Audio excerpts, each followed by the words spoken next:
വയനാട്ടിൽ ഈ വർഷം മാത്രം കാട്ടാനയുടെ ആക്രമണത്തിൽ പൊലിഞ്ഞത് 3 ജീവനുകളാണ്.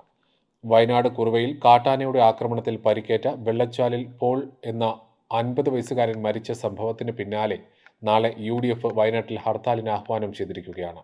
പോളിന്റെ മരണത്തോടെയാണ് ഈ വർഷം വയനാട്ടിൽ കാട്ടാനയുടെ ആക്രമണത്തിൽ കൊല്ലപ്പെട്ടവരുടെ എണ്ണം 3 ഫെബ്രുവരി 10-ന് മാനന്തവാടി പടമല സ്വദേശി അജീഷ് കാട്ടാന ആക്രമണത്തിൽ കൊല്ലപ്പെട്ടിരുന്നു. അജീഷിനെ ആക്രമിച്ച ബേലൂർ മഖനെ എന്ന ആനയെ ഇതുവരെയും പിടികൂടാനായിട്ടില്ല.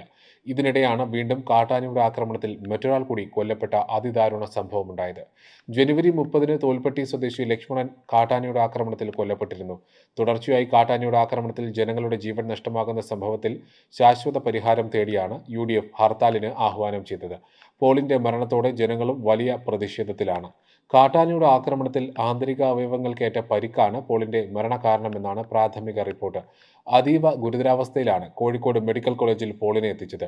മാനന്തവാടിയിൽ നിന്ന് 2 മണിക്കൂറിനുള്ളിൽ തന്നെ പോളിനെ കോഴിക്കോട് മെഡിക്കൽ കോളേജിൽ എത്തിച്ചിരുന്നെങ്കിലും ജീവൻ രക്ഷിക്കാനായില്ല. ഇന്ന് രാവിലെ 9 മണിയോടെയാണ് കാട്ടാനയുടെ ആക്രമണത്തിൽ പോളിന് ഗുരുതരമായി പരിക്കേറ്റത്.